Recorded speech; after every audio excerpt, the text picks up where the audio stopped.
There we go. We are live. What is up, everybody? Welcome to the Huskers podcast. And this is a 5-1 podcast. We are pumped to be coming off of a 2-game winning streak now.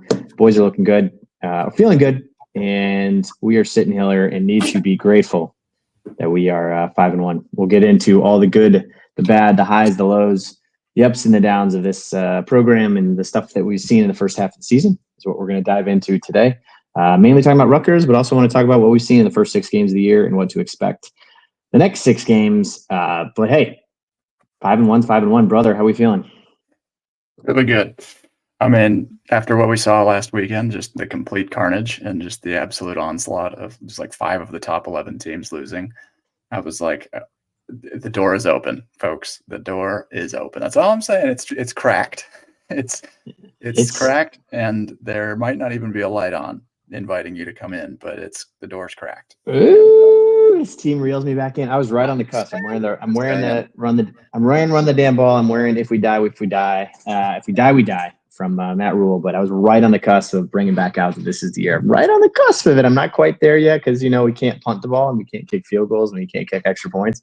But besides that, this could be something special. So let's jump into it in a second. First, guys, check out pipeline-turkey.com. Every bag that you buy supports the offensive line who is grinding through this thing the best that they can. We're down, guys. We're down half the guys in this picture, but they're still grinding through it. They're playing as well as they can.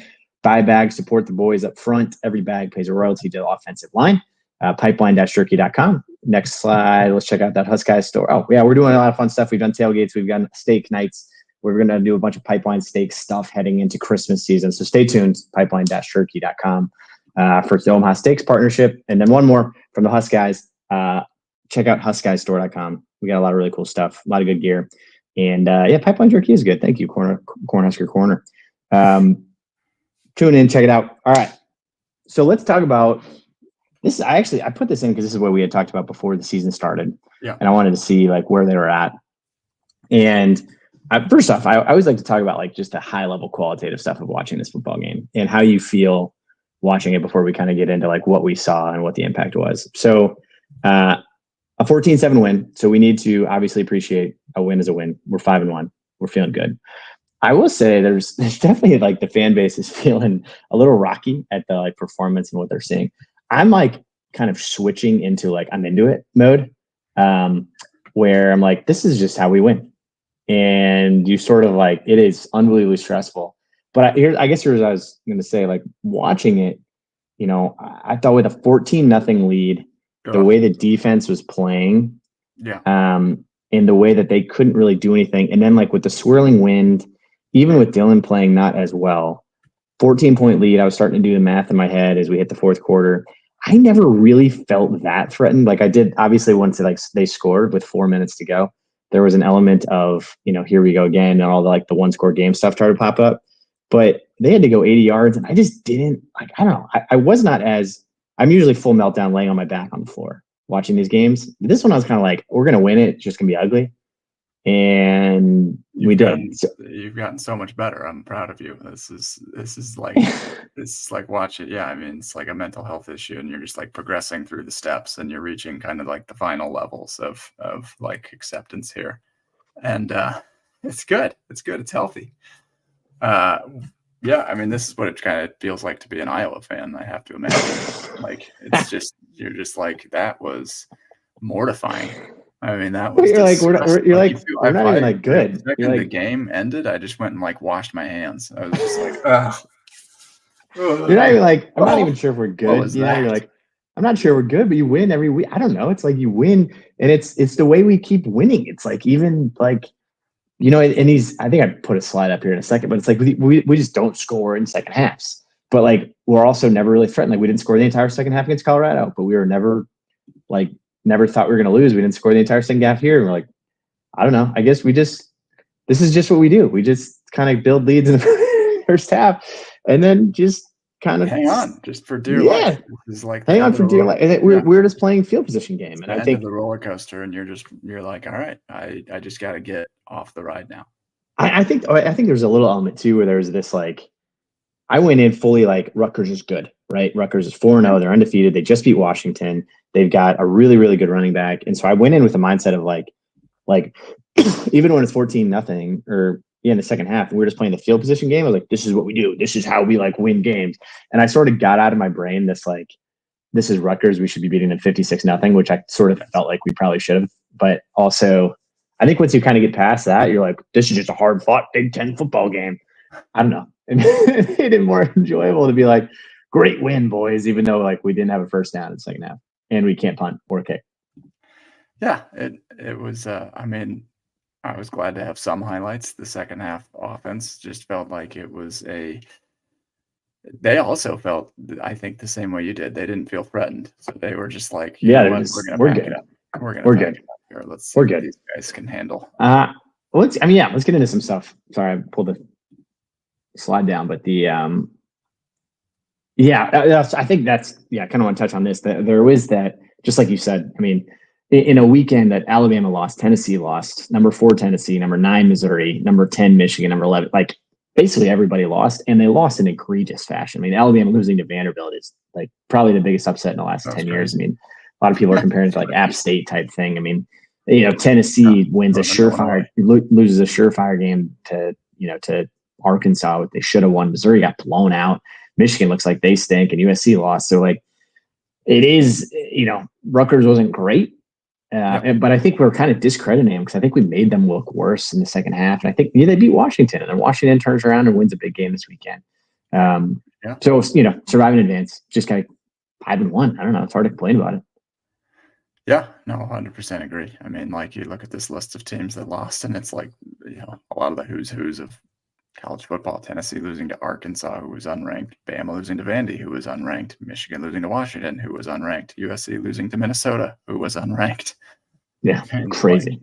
It was just an absolute murderer's row. So, I think that like this team we have to admit that we are a flawed team, and we have to fix those flaws and keep trying to fix those flaws. The only concerns that I have is that special teams has been a flaw for like the better part of my adult life. I mean, I think to be extremely clear, like, unbelievable. Let's get in some flaws. I mean, I guess. Let's start. Yeah, this is what I tweeted this like earlier in the week. Like, it is insane. Like watching this team where Rutgers first half 14-0, second half don't score at all. Purdue, we don't score in the first half at all, 0 points, followed by a 28-point second half, and then Colorado, we start 28-0, don't score a single point. And it's like, I think as most Nebraska fans, and I think if you're hearing it, it's like, if you just play 4 quarters of Colorado football, you win this game 56-0. If you play 4 quarters against Purdue, you win 56-0. Like, it's like there's these games where like it's there. The drives are in there, the plays are in there, the defense is in there, but it's just weird that we're like, it's like, do we have to sit through the goose egg? Can't you just kind of, kick a field goal or something? Yeah. Yeah. Well, actually, it was pretty nice to not kick field goals. That's true. No field goals. No field goals. Instead, we murdered our punter. It actually made it a lot less stressful of a game. It was just, yeah. I mean, well, it's plenty stressful with like just the punting game. I mean, Bushini's playing. He just played. I couldn't even tell. Like by the end of the game, he was definitely a hero. But like the first half of the game, I was like, "This is an absolute nightmare." I thought he was going to die. He was going to die on the field. His first punt block, because there were 2. There was not 1. There was 2 punts that were blocked. Not to be confused with the 2 field goals that were blocked last week. God, it's a nightmare.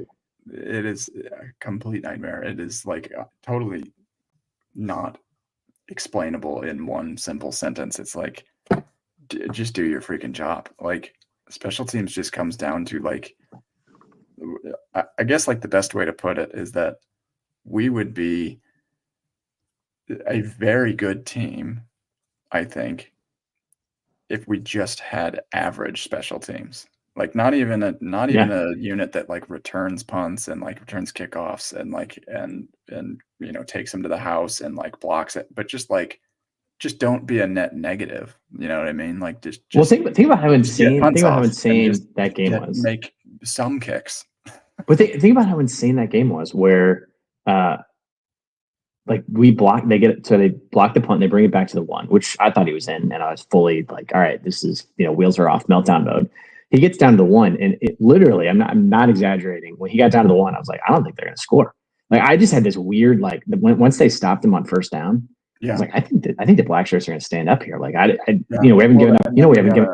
we had a penalty, so then it was like, oh my god, they got 4 more downs. Yeah, so we haven't given up a rushing touchdown all year, which is unbelievable. But Idley was like incredible. But to your point, like, I mean, even with diabolically terrible special teams and them starting drives on the 1, they're still not scoring. The following drive after that, they started on like the 27 and didn't score again. That was insane. And they actually went for a net between those 2 drives in a row. They went for a net negative of 16 yards. Yeah. I mean it's that. So yeah, it's like if you just get punts off backwards, starting within. But we still like they stood up. I think obviously you're concerned because like Ohio State's not going to let you play like that, and they're going to score from the 1 yard line if they block a punt. But I keep coming back to like we started 2-4 last year. We started 2-4 the year before. Like we got to enjoy 5-1, but it's bad football a lot of the time. But go to the next slide. Let's talk about the D. I think I've been there. Here we go. No, I think we got. You got to shout out the boys. The Cia Wright is on. He might be. I don't know. Is he better than Tommy Hill? He is making a serious case. Like, and I think he gives me a lot of like hope for the second half of the season because we're going to be playing the best passing offenses that we've played. He's been playing really well. Good shout out from Cornhusker Corner here. Follow Cornhusker Corner on YouTube. Riley Van Poppel being the difference maker. He did. Yeah, he actually like broke through their defense on that goal line stand. So you're right, is playing really well out in coverage. He had another couple pass breakups. He's already, I think he's actually already our team leader in pass breakups. He started like 2 games. Well, he had to pick him opposite Tommy Hill, who's supposed to be coming back like fully healthy after the bye week. Like that excites me going into. Oh my gosh, I mean, that's like Prince Amuk. That's like Prince Amukamara and Dennard, like Fonzo Dennard level of like 2 lockdown corners. Yeah, so you get the highest graded cornerback in the entire country on our team was a backup 3 weeks ago. So I mean, that's exciting. And then James Williams, like, good Lord, he's had 2 sacks in back-to-back weeks. So he's the team leader now in sacks. He's tied for the team lead with 4. I mean, I think I rewatched the game. I rewatched the game on Sunday or Monday, and he had like, he almost had 4 or 5 sacks. Like, because he had 2 more hurries as well. But he had 2, like, I think the one at the end of the game-winning play on 4th down. I think he like that wasn't considered a sack or something. It was like pretty much sack in my book. Like, I think one of his sacks was like the quarterback gained 1 yard or whatever. But he comes off the edge so quick, and he's such an interesting looking kid because he's clear. I think he started playing football late in his career. I think he only started playing when he was like a senior or junior or something. He was recruited late. He was the recruited walk on by Rule. He was discovered at basically one of our Friday night camps. Yeah. But you can tell he's kind of green, but he just like sprints and he's so fast off the end. He's not as polished or as big. He's probably needs like 25 pounds to be a true dominant force. But he's so fast. Yeah, he's getting in there, and he's been like disruptive, and that's absolutely what we have needed because we've always thought like, okay, Jamari Butler, like this is his year. He's our guy that's going to get to the quarterback, and then obviously Nash and Ty, but another nice surprise there. And like, that's just adding kind of tools to the defense that is really kind of coming along in these last couple of weeks. My concern after the Illinois game obviously was like, Illinois didn't like dominantly run on us, but they like situationally ran on us. And that was a little bit of a concern in those like kind of tight situations, like 3rd down running and stuff, and couldn't get off of the field. It's now looking a little bit more like a blip and like we're getting back to things. I think Illinois is a better team than Rutgers now. I mean, just watching that team and Ethan Kaliak, whatever. I mean, what a mess. Not gonna work here. What a mess. This guy, he's never thrown for more than 55% on Nebraska in his 3 performances. His QB ratings have been, not good. Well, read this one from Ben Stevens, friend of the pod. Shout out Ben Stevens for always hyping the Huskers. But read the. I thought this was like one of the better stats of the day. It's pretty impressive. So 43 FBS defenses have forced 8+ turnovers this year. 16 FBS defenses have recorded 15+ sacks this year. 11 FBS defenses are allowing less than 14 points per game. Only one is doing all three, and that is yours truly, the Nebraska Black Shirts. I mean, 20 sacks. 3 points per game. 11.3 points per game. 20 sacks in 6 games. Pretty good. And 10 turnovers. I mean, I will also say, a little bit of a tip of the cap to the offense on this one too, but we are, I think, +5 in turnovers, which puts us top 15 in the country. I mean, the last time that we saw that was literally over a decade ago. Well, and this is what's kind of crazy is this is like, again, kind of going back to how frustrated everybody is, or with the play, and everybody has a right to be, but it's the number one thing we've said the last 10 years. It's like, if we could just figure out the turnovers. If we could figure out the turnovers, we could figure out how to force them, and if we could figure out how to stop, like how to hold on to the ball.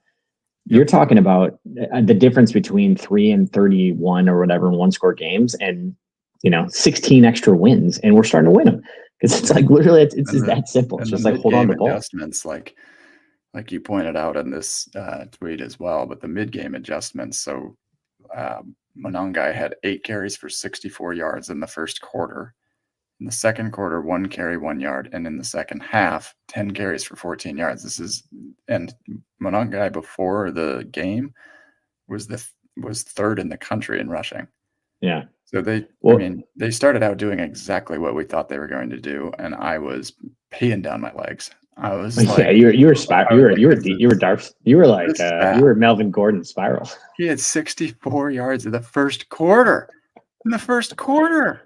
I was like, and he had 3 runs of 14 or more yards. He was just gashing us. It wasn't just like the runs. It was like the way they were happening. It was like he was cutting against the green. He was breaking tackles. Yeah. He was running through guys. He was running up the middle. He was running outside. He was catching screen. It was like, geez Louise. Like he was definitely on track for like a 250-yard day, but they screwed it up. I still understand what happened in the second quarter.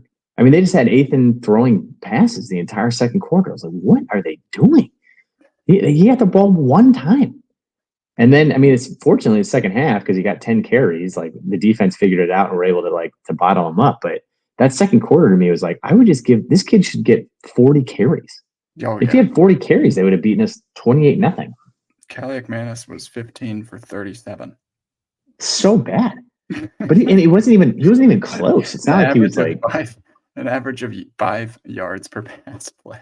It was literally his QBR was 19.3, which, not to put a damper on that because that's incredible. Rayola's QBR was worse.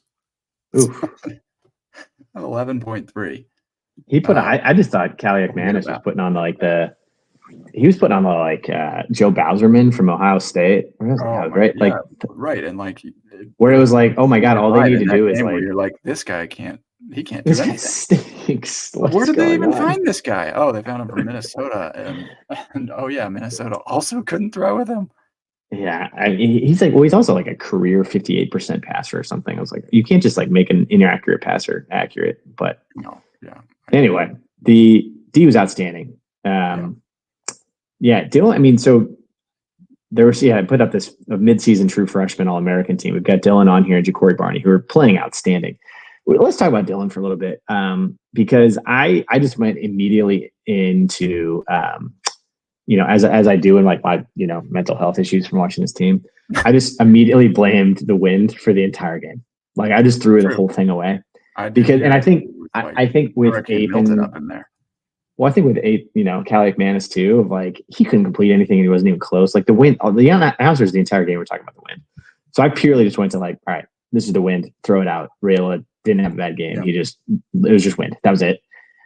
But I don't know. What do you think? Was there more to it? Like he couldn't hit anything. He was throwing ducks. He was throwing like. We've got on the screen right now, like the midseason true freshman All-America team. Dylan Rayola is the headline quarterback, and I still agree with that. Like for a freshman, for sure, he's been the best in the country. And then Ja'Cory Barney bringing up the rear there as well. That's the all-purpose freshman All-America. Pretty amazing to have those two on your offense. I would say at the midpoint in the season, this was the first game that he looked mortal and he looked like a mere human amongst other mere humans. He just there were a couple times where he uncharacteristically missed, and then he uncharacteristically made the wrong decisions. Like there were some plays. There was one late in the game in particular that I think people probably would just pin directly on his shoulders, where he just kind of looked off Ja'Cory Barney. Yeah, he's missed. And the play was designed. It was basically like a sweep, and then he was kind of going out on a wheel route out toward the toward the left, basically. And it was like that was the play. And there was just why didn't you just run the play? Because it was very open. So there's I think the interception stuff, but he's still got the best arm in the entire best I'm not worried about him. I think I'm glad that, if hopefully we got his bad game out of the system in a win, I'll take that all day. He still won the game and you can still win without him. And hopefully he takes a lot of pressure off, because he truly won all of the 4 games before were 100% because of him. So I think it should hopefully ease the pressure on him that he doesn't need to be a hero to win. We can still win without him. But I think the confidence, he hadn't really thrown an interception all season. The other 2 were touchdown passes that were ripped out of our wide receivers' hands. So it's that was a bad interception that he didn't see. And I think Shiano had schemed up a pretty good defense that was getting him kind of, he was pretty thrown off with that. And I just think his confidence hurt from that on. And we saw that in the 0 point second quarter. The second half in particular, he was 2 for 9 in the second half for a grand total of 14 yards passing in the second half. So, I mean, everything that he did came in that first half. And I guess the one takeaway going forward is okay, if he's having a bad game, does that derail the entire offense? Because when he couldn't throw, we also couldn't run in the second half. Yeah. So that would be the one, okay, a lot more of this offense is strictly dependent on him. Before the season started, I would have said, okay, we've got a stable of running backs. We're going to be able to run the ball.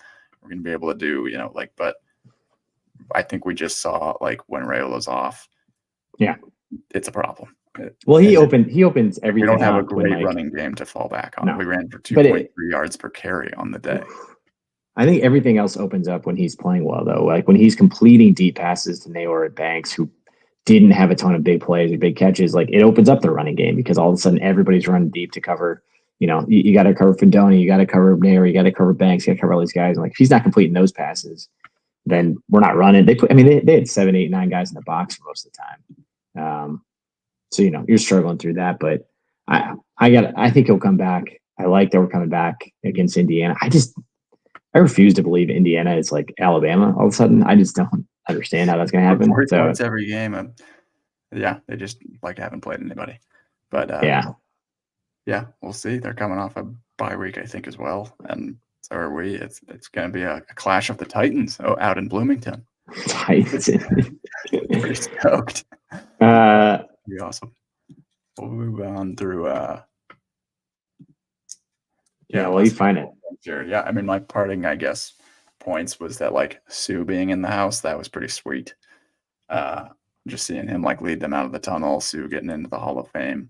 This is just an excerpt that I found. Sue led the Huskers out of the tunnel before the game and watched the Black Shirts sack Kaliakmanis 4 times. He limited the nation's 3rd leading rusher, Monongai, to 78 yards on 19 carries and held Rutgers to 264 yards.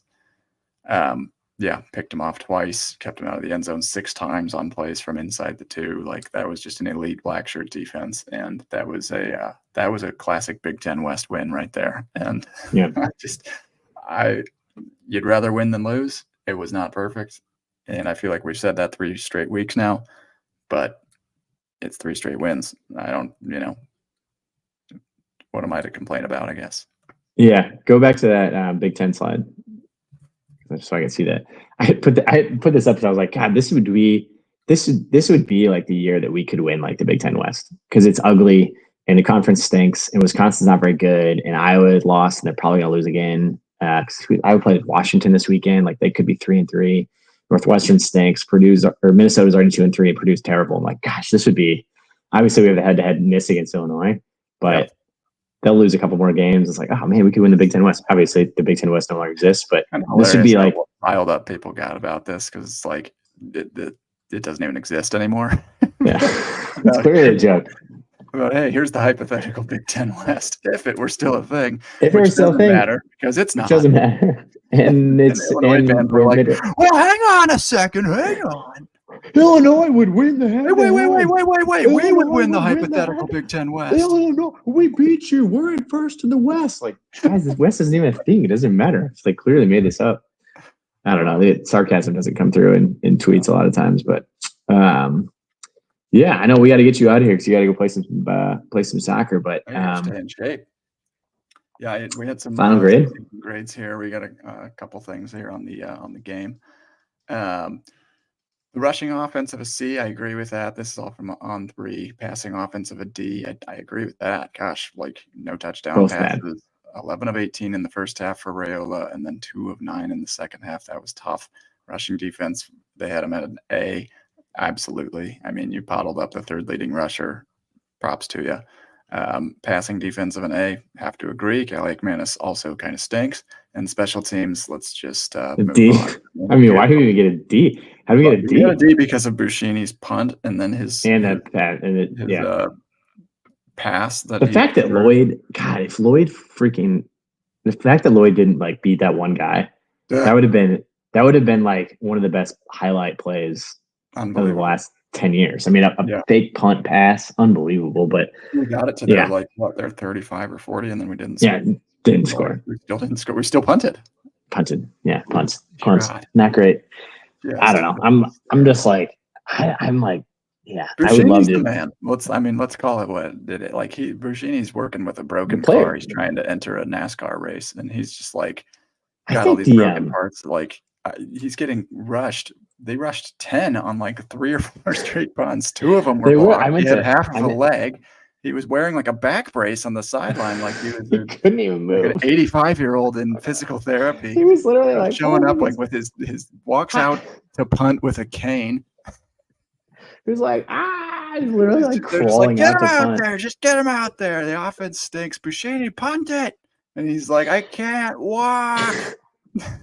It's like that like YouTube video that went viral of like the volleyball player, like the one that keeps getting smashed in the face, and he's just like, I can't do it anymore. Yeah, but I will say that there was one of the plays, one of the views of the blocked punt shows like they blitzed the corners too, which is why the blocked punt was wide open, or why the punt pass was open, because they literally brought everybody. They were like, and they're just like, we're just gonna kill him, and they did twice. Yeah, they did. Yeah, they got it twice. They killed him twice.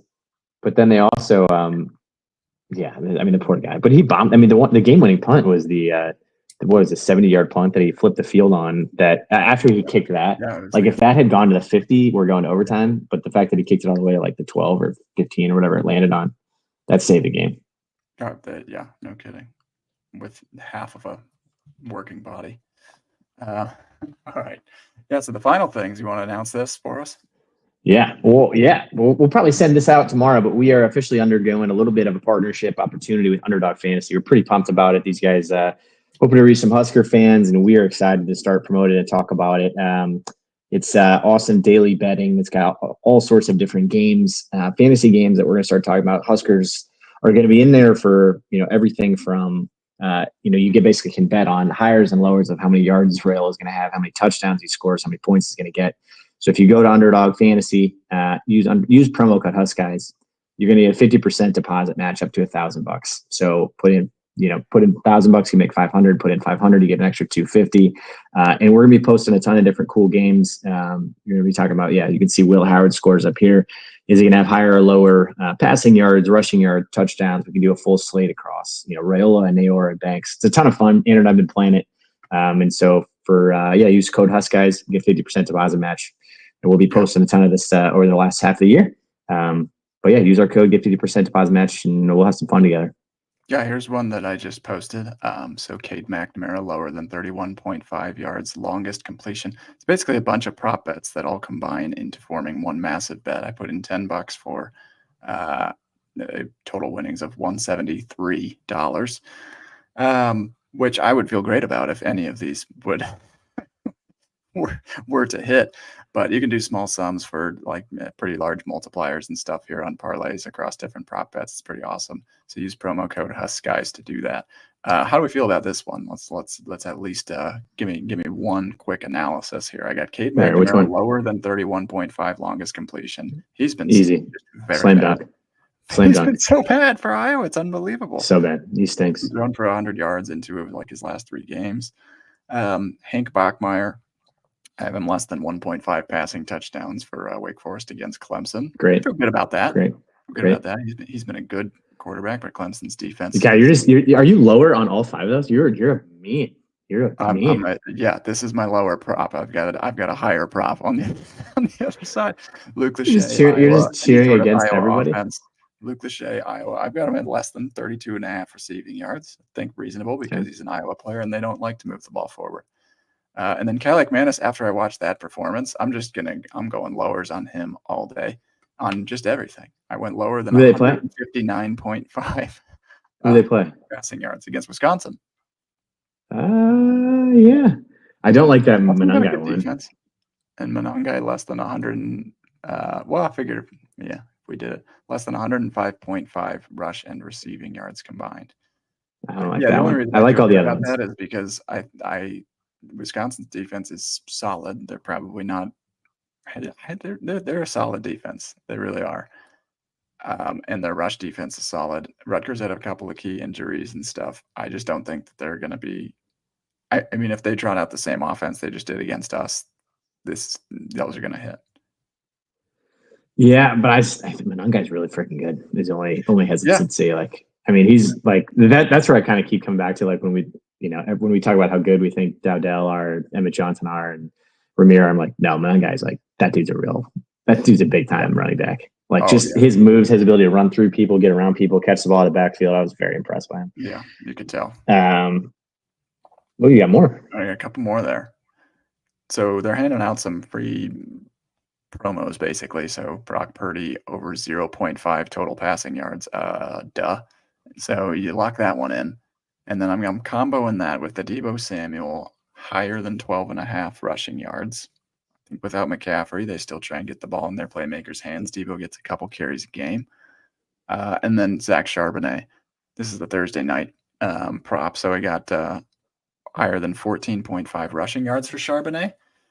He's backing up Kenneth Walker, struggling to get touches, but I'm going to take a flyer on it. He's a good running back for UCLA, and he's been finding some yards and stuff this year. If he gets 5 yards and averages, or 5 carries and averages 3 yards a carry, it's going to hit, and I'm going to be rich. So there we go. Last one is all right. I'm just all over the board here. Telling you, this underdog stuff is awesome. All right, so 21.5 receiving yards for Julian Fleming. Higher or lower? Okay. I'm hitting you rapid fire. Higher or lower? 21.5 receiving yards? It seems low. Like, that's 1 catch, so higher. Yep. He's only had 2 catches per game, I think, in his last 2 games. So all I need is 1. Tough one, but you just need 1 big play. Also, I really wanted him to come to Nebraska. Will Howard at one point until I knew how good Rayola was, but he's not going to have an 11.5 yard rush. 11.5 yard rush. I don't believe he's had one yet. He's at less than 10 yards rushing the last couple of games. Really? That's a good one. Then. Yeah. Okay. So his longest rush I actually had that higher until like the last second, and then I switched it. So that's really good betting, and this is really good analysis for you. Is just switch your picks at the last second. Dylan Gabriel. Lower than I have him at lower than 258.5 passing yards on Ohio State. Definitely lower. I don't 5 defense. Yeah, I don't think he's. I also don't think he's. I don't think he's that good. Like I was listening to this thing this morning on. They were like NFL scouts were talking about him. They're like, if he was an NFL prospect, he would have come out 2 years ago. He's a 6-year senior. He's transferred 3 times. Yeah. You know, he's having an okay year. He's an okay college quarterback, but him against Ohio State, no chance. Lower. Love it. Drew Aller lower. I have him at lower than 0.5 rush and receiving touchdowns. So he's got to rush for a touchdown, basically. I don't think he will. That's good. Love it. Thank you.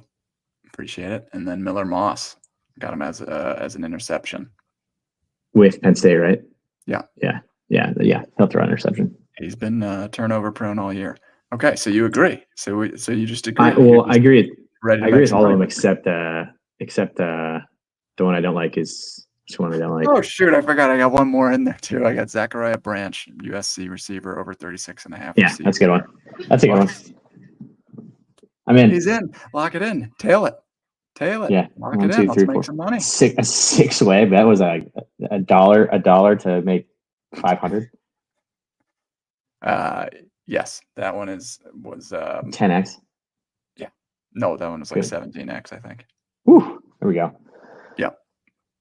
Yeah. All right. But I like the those. nice thing about Underdog is they actually have like flex plays too. So you can get 6 right, you get 17x on this one. 5 out of those 6 right, you get I think it was like 3.2 times, and then 4 out of the 6 right, you get like half your money back. So okay. You don't have to hit them all. Give you a little leniency there. So promo code HuskGuys on Underdog Fantasy. Let's go. All right, we're gonna have some fun. We're gonna launch some fun drafts. We're gonna do enjoy a ton of Huskers group stuff. Yeah, enjoy the bye week, everybody. All the weddings in Nebraska. 5-1. Enjoy 5-1. Weddings for the bye week. Enjoy 5-1, everybody. Go Big Red.